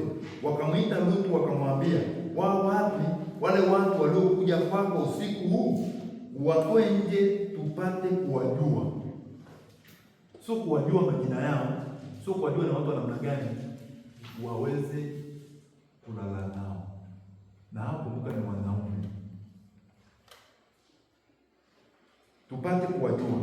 Lutu akawatokea mlangoni, akafunga mlango nyuma yake, akasema, basi nawasihi ndugu zangu, msitende vibaya hivi. Tazama, ninao binti wawili ambao hawajajua mtu mume, na wasihi nitawatolea kwenu, mkawafanyie vilivyo vema machoni penu, ili watu hawa msiwatende neno, kwa kuwa wamekuja chini ya dari yangu. Lutu anataka kufanya jambo ambalo la ajabu sana. Anawabembeleza hao watu, lakini baada ya kuona nini ambacho hao watu wa Sodoma na Gomora walichokuwa wameamua kukifanya, ni watu ambao walikuwa ni mashoga, wanaume kwa wanaume, waliwakiana tamaa, na ndio maana Sodoma na Gomora iliangamizwa. Ndio dhambi iliyofanya Sodoma na Gomora ifanye nini? Iangamizwe. Hebu jaribu kuangalia dunia yetu leo, mpaka kanisa linakubali ndoa ya mwanaume na mwanaume, ndoa ya mwanamke na mwanamke. Lakini sio hivyo tu, dunia yenye watu wenye akili na ufahamu sawasawa wanasema kwamba haki ya mashoga, haki ya wasagaji, wanadai kabisa haki yao, wana haki kama binadamu wengine. Ni kitu ambacho kinahuzunisha sana. Sodoma na Gomora iliangamizwa kwa sababu ya nini? Kwa sababu ya dhambi ya ushoga. Dunia yetu tunaoishi, usagaji kila kona, ushoga kila kona.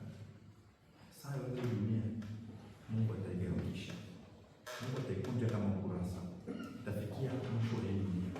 Maana Mungu alisema hata iangamiza tena dunia kwa gharika wala kwa moto, lakini dunia sasa imewekwa akiba kwa moto. Hiyo itakuwa akiba kwa moto dunia ya sasa. Wateule wa Mungu watakapokuwa wamekwisha kunyakuliwa, waliomwamini Kristo, dunia itakunjwa kama ukurasa, dunia itaharibiwa, itateketezwa na kubewa asili, na wala ambao wamwamini Yesu Kristo watahukumiwa. Na ndio maana wasagaji na walawiti na hata mashoga wanatakuwa wamwamini Yesu Kristo kama Bwana na Mwokozi wa maisha yao, ili kwamba isiwapase adhabu. Tukiangalia, Mungu amepiga marufuku katika sheria yake katika mambo ya Walawi. Mambo ya Walawi mlango wa 18 mstari wa 22 ni vitu ambavyo Mungu alivipiga marufuku. Mungu anafahamu mwanadamu na uovu mwanadamu na mambo mwanadamu na tamaa za mwanadamu, na Mungu alipiga marufuku. Mlango wa 18 mstari wa 22, mambo ya Walawi: usilale na mwanamume, mfano wa kulala na mwanamke ni machukizo. Wanasema kabisa usilale, sio kulala kwenye kitanda, kulala kawaida. Maana yake wasifanye tendo mararo sema tendo ambalo lenye la kujamiana kinyume na maumbile. Lakini mlango wa 20 mstari wa 13, mlango wa 20 mstari wa 13,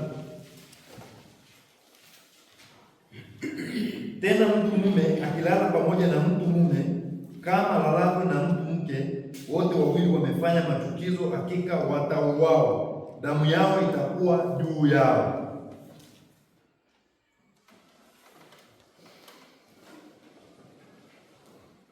Ni chukizo kwa nani? Ni chukizo kwa Mungu. Ndio nasema kabisa. Na kuna mstari hapa nimeuona ambao nataka niwasomee. Mstari ngoja niusome. Mstari wa 14. Tena mtu mume akimwoa mke pamoja na mama yake ni uovu mkuu, watachomwa moto, yeye mume na hao wanawake pia, ili kwamba usio uovu kati yenu. Kuna dhambi nyingine hapo pia. Tena mtu mume akilala na mnyama akikata uwao, nanyi mtamuua huyo mnyama.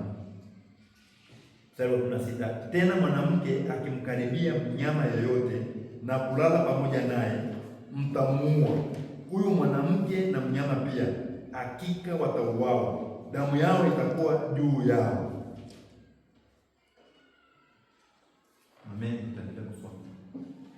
Ukimwoa dada yako pia ni uovu.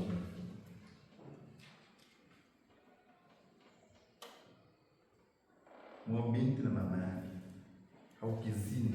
Hebu angalia kuangalia uchafu unaofanyika leo, afuangalie dunia. Nasema Sodoma na Gomora waliteketezwa na mnaimba tu kwa mazoea, wakati ambapo uovu kama huo, uzinifu wa namna hiyo, ni uzinifu ambao pia unaonekana kwa watu ambao hata wanajiita ni watu wanaomwabudu Mungu. Wale waliokuwa na tabia ya ushoga, tunaambiwa Biblia inasema kwenye Agano la Kale walipaswa kufanya nini? Walipaswa kuuawa.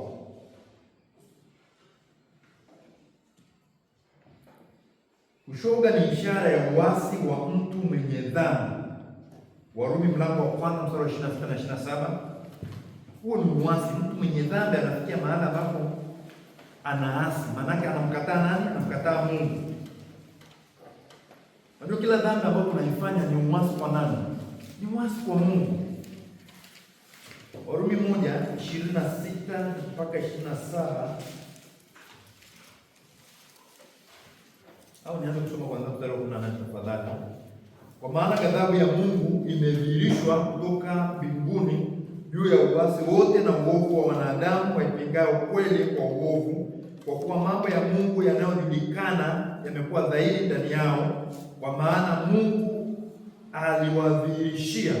Kwa sababu mambo yake yasiyoonekana tangu kuumbwa ulimwengu yanaonekana na kufahamika kwa kazi zake, yaani uweza wake wa milele na uungu wake, hata wasiwe na udhuru, kwa sababu walipomjua Mungu hawakumtukuza kama ndiye Mungu wala kumshukuru, bali walipotea katika uzushi wao, na mioyo yao yenye ujinga ikatiwa giza. Wakijinena kuwa wenye hekima, walipumbazika, wakaubadili utukufu wa Mungu asiye na uharibifu kwa mfano wa sura ya binadamu aliye na uharibifu, na ya ndege na wanyama na ya vitambaavyo. Kwa ajili ya hayo Mungu aliwaacha katika tamaa za mioyo yao, waufuate uchafu, hata wakavunjiana heshima miili yao. Kwa maana waliibadili kweli ya Mungu kuwa uongo, wakakisujudia kiumbe na kukiabudu badala ya Muumba aliyeinuliwa milele. Amina. Hivyo Mungu aliwaacha wafuate tamaa zao za aibu. Hata wanawake wakabadili matumizi ya asili kwa matumizi yasiyo ya asili.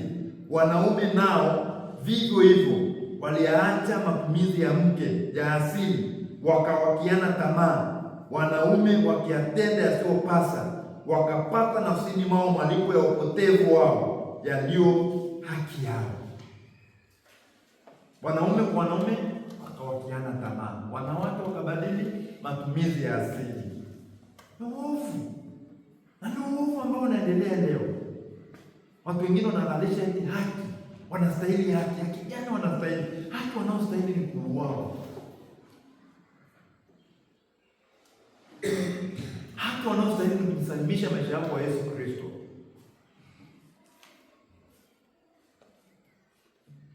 Lakini sio vinginevyo.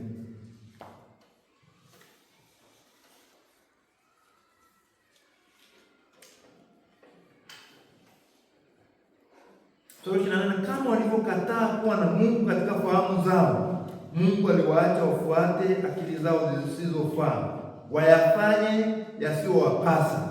Wamejawa na udhalimu wa kila namna, uovu na tamaa na ubaya.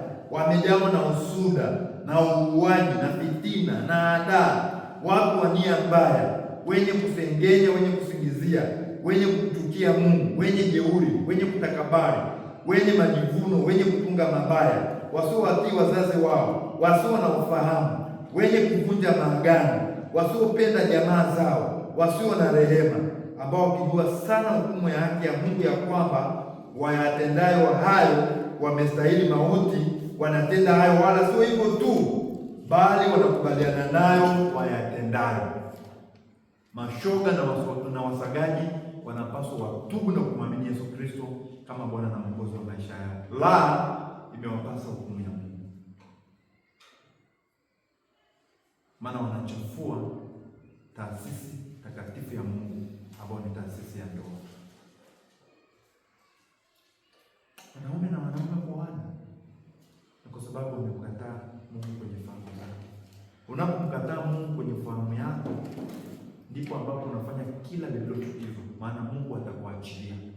Wanaume kwa wanaume unaoana ni kwa sababu Mungu amefanya nini? Mungu amewaachilia.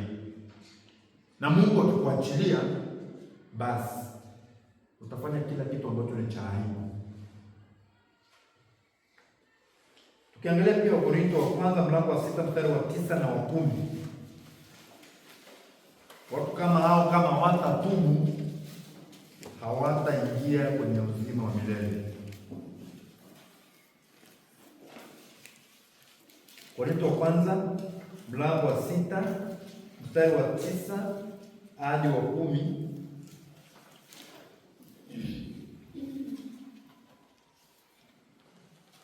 Wakorintho wa kwanza mlango wa 6 mstari wa 9 hadi wa 10.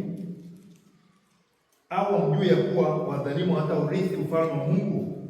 Msidanganyike, waasherati hawataurithi ufalme wa Mungu, wala waabudu sanamu, wala wazinzi, wala wafiraji, wala walawiti, wala wevi, wala watamanio, wala walevi, wala watukanaji, wala wanyang'anyi.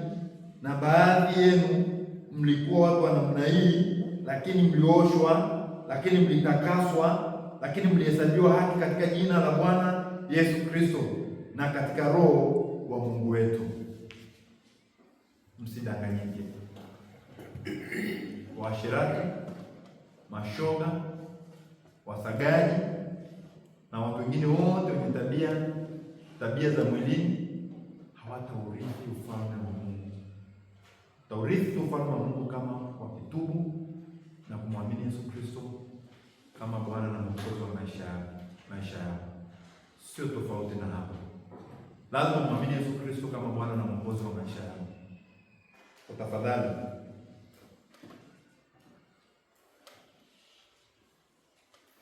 kemea na karipia maisha ya sio. Lakini pia Timotheo wa kwanza mlango wa kwanza mstari wa 8 na wa 10 mpaka wa 10. Timotheo wa kwanza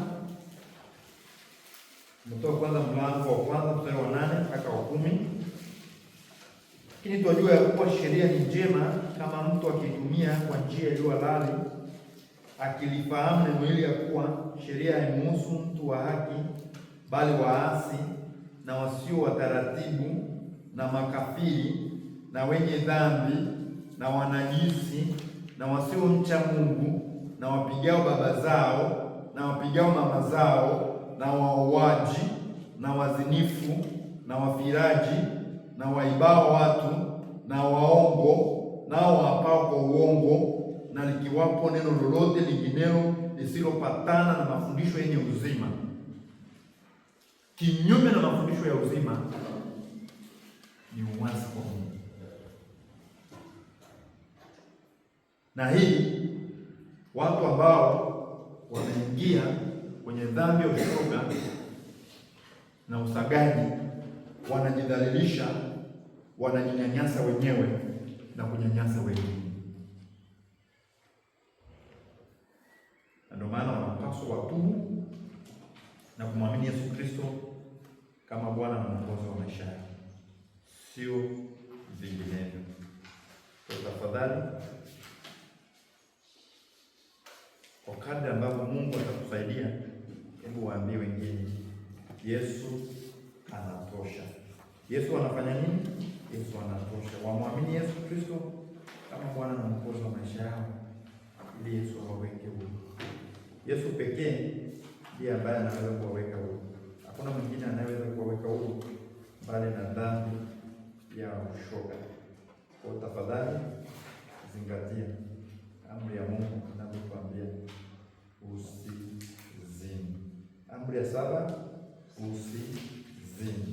usizini. Hakikisha kwamba unatunza mwili wako mwenyewe na unatunza mwili wa mwingine katika usafi na tabia nzuri. Lakini pia epuka mawazo yasiyofaa, maneno na matendo ambayo hayapaswi. Kisha hiyo, kumbuka kwamba ndoa ni taasisi ya kimungu. Mungu ndiye ambaye ameanzisha ndoa, na ndoa ni mwanamume mmoja na mwanamke mmoja kwa maisha yao yote. Kwa wale ambao wameingia kwenye ndoa, wanapaswa waheshimu amri ya 7, usizini, kwa kukumbuka kiapo chao cha ndoa na kuwa waaminifu. Lakini pia uzinzi ni mbaya, maana unaharibu uhusiano wote wa ndoa, unaleta hisia ya kupoteza, unaleta maumivu na upweke mkali kwa yule aliyekosewa, inaharibu familia na kusababisha watoto wadharau wazazi wao, na hata pia inawawekea watoto mazingira magumu sana nyumbani, maana watoto wanakosa utii kwa wazazi wao kwa vile ambavyo wazazi wao nao pia wamekosa kujiheshimu, na watoto wanateseka haswa pale ambapo mume na mke wanapotengana au wazazi wao wanapotengana. Mungu anahuzunishwa sana na dhambi hii.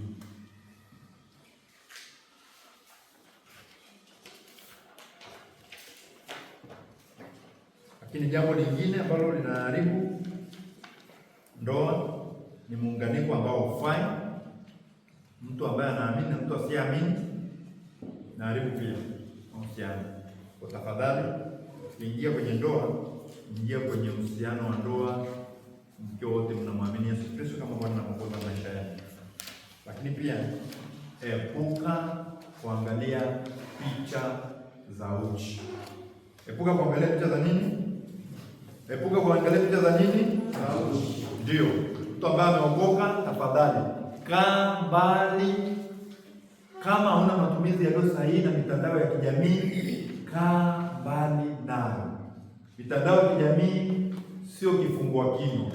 Mitandao ya kijamii sio chakula cha mchana. Mitandao ya kijamii sio chakula cha usiku. Mitandao ya kijamii sio starehe yako. Kama mitandao ya kijamii haina faida na wewe, ikae mbali na wewe, maana ni kati ya vishawishi ambavyo pia vinaweza kufanya wewe ukamkosea Mungu. Maana ni sehemu ambayo unaweza kukutana na vitu ambavyo ni vichafu, vitachafua akili yako, vitazuia ukuaji wako wa kiroho, utadumaa, lakini pia utaanza kuishi maisha ya hofu, dhamiri itakufa, itakuletea uraibu, lakini pia itakusababisha wewe kumtenda Mungu dhambi. Jiweke safi na uasherati. Kimbia vyanzo vyote vya majaribu. Kimbia vyanzo vyote vya nini? Vya majaribu. Biblia inatuambia kwa Wakorintho wa kwanza mlango ule wa 6 mstari wa 18, kuangalia kuna kitendo ambacho ni cha wakati uliopo unaoendelea ambacho tunapaswa tukizingatie. Wakorintho wa kwanza mlango wa 6 mstari ule wa 18.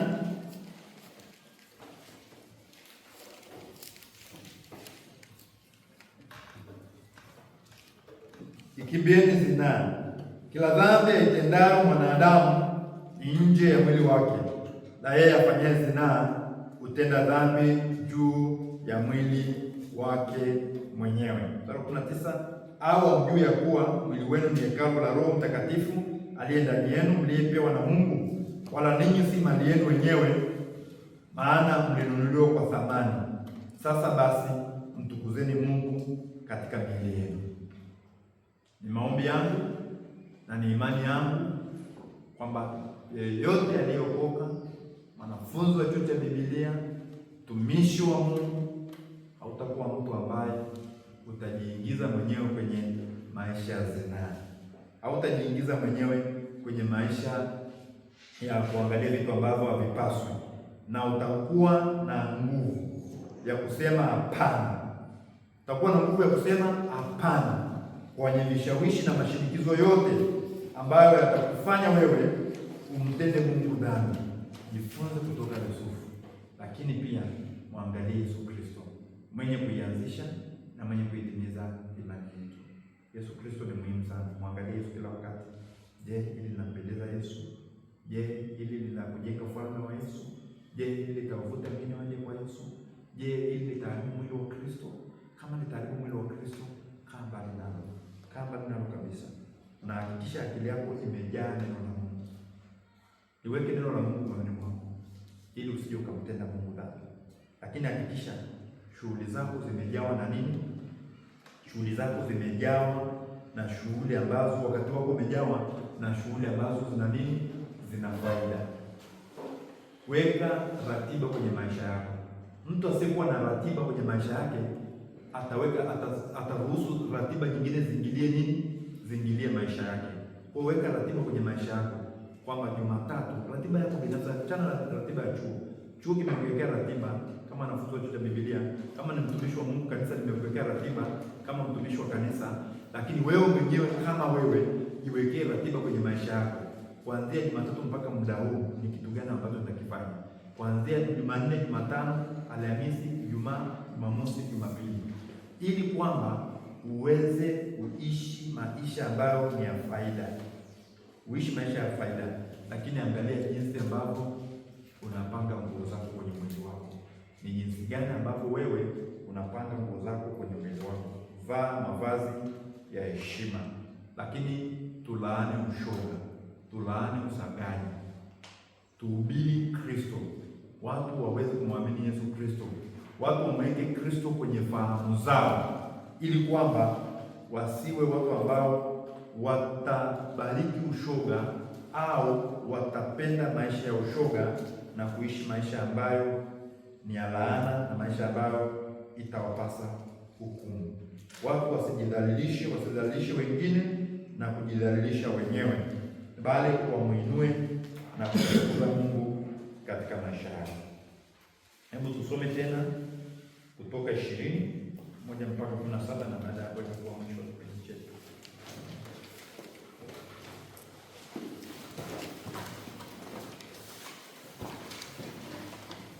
Moja, mbili, tatu.